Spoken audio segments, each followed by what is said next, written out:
Hello, class, and welcome to your final weekly introduction of the spring 2021 semester. I wasn't sure we would ever get here, but we finally have, and we've done so well. So before I even get started, I just want to say how proud I am of everyone of working through 3 semesters of unknown territory and for coming alongside of us and allowing us all to really do some really fantastic work over these 3 semesters during a global pandemic. We have still managed to keep some sense of normalcy and to keep the learning moving forward. So let's talk about what you're going to do here in these last 2 weeks for this class. So there's not a whole lot new to share with you. Your requirements, this will be updated to be weeks 14 to 15. You have 2 modules that you need to look at this week. The first is, I'm just going to go right here and go to the module, the last one. This is your official last module for the class.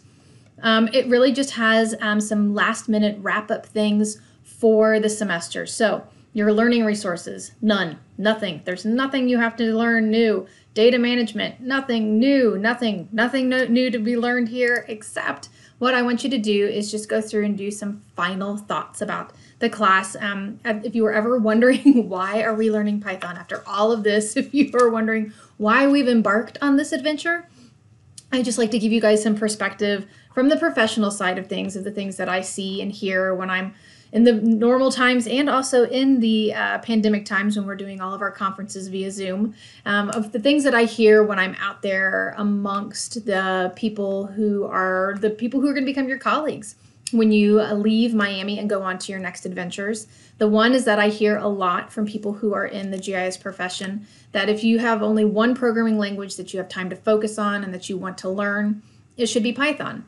And hopefully throughout this class, you've recognized that Python integrates really nice with the Esri software, but Python also does a lot of really cool geospatial stuff outside of the Esri software as well. So while Esri is 95% probably of the market out there when it comes to GIS software, especially the type that you pay to have, there's a huge amount of open source out there as well. There are lots of people doing GIS with programs like QGIS, with things like Python using geospatial.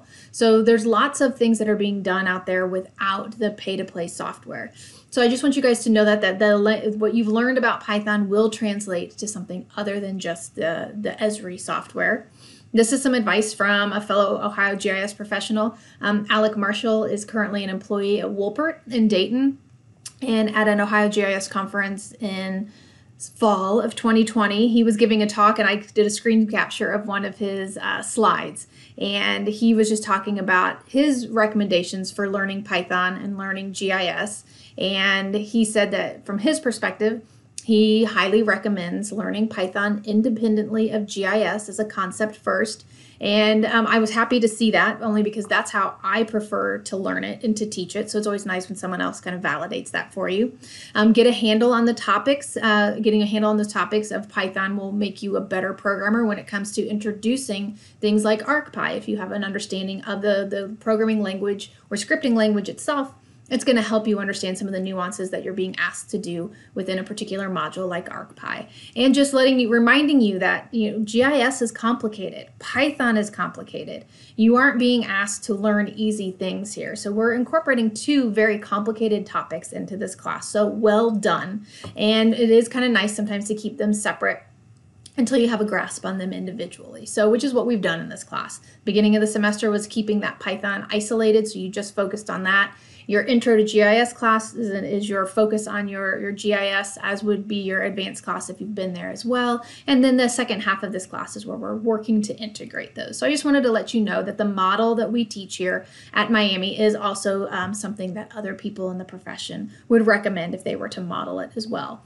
And these are just a couple of really nice articles from Directions Magazine. It's a professional magazine that's focused on the world of geospatial.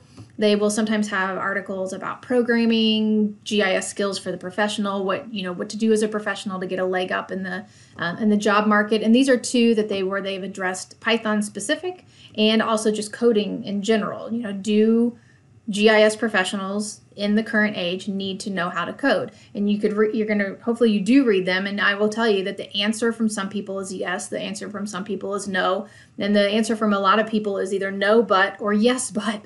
So it really depends on what you want to do and where you want to go. I would argue that any little thing that you can add to your tool belt of being geospatial and kind of broadening those skills just makes you even more employable and an even better geospatial professional, because you can see across multiple fields. So hopefully you get some knowledge out of those, especially if you're getting ready to go onto the job market or if you're trying to decide classes for the upcoming year. Those 2 articles might have some wise words for you that come from somebody, not me, not an instructor here at Miami, not from your parents, but from somebody who's out in the profession. Right here on this one, on M.2, this is your reminder to go do your course evaluations. Course evaluations are so incredibly important. They are the one time where you get to have your say about any of the classes that you've been taking.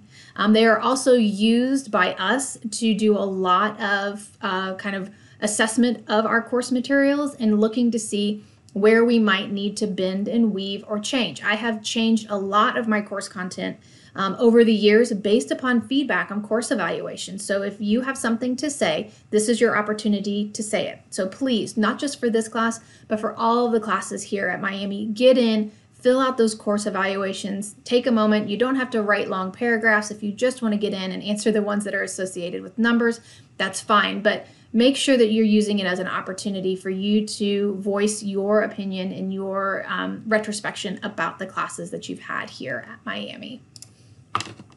Last thing here is that this is just a discussion post that I've actually done every semester I've taught this class, and it is fascinating to see the results. So if you remember at the beginning of the semester, I had that intro quiz, and I asked everybody, what is your biggest fear? So the answers range, but every semester they tend to range over the same thing about missing deadlines because it's an online class, falling behind, getting overwhelmed, being scared because this is your first coding or programming experience, fears of getting lost. So really this is just your time to reflect back on those fears. Were they realized? So just write a couple of sentences here in this discussion post.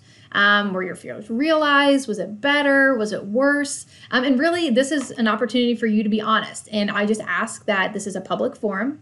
Be considerate, be respectful, and it's okay if you didn't like the class or something in the class. You're not expected to enjoy and like everything that you're asked to learn. That's not that's not what we expect from you. But this is just a nice way, I think, for you guys across the class to see how everybody kind of feels now that they've walked through the class and they've had that first experience many times with a programming class, and kind of looking back on their initial fears. Did they play out?